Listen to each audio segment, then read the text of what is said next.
Eu venho-vos falar em pouco menos de 5 minutos acerca de uma realidade que para mim tem sido algo de extraordinário, que é a possibilidade de uma PME hoje comunicar com uma multinacional, sem o budget de uma multinacional. Como é que se faz isto?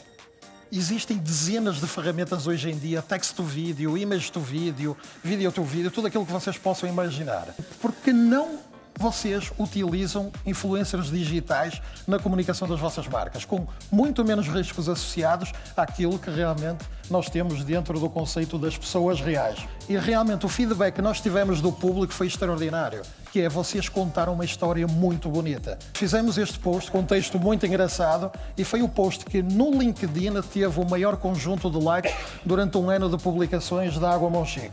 Aquilo que vos quero agora dizer a título de mensagem final é: levantem-se da cadeira, aproveitem esta revolução que já está em curso, arrisquem realmente, porque vale a pena.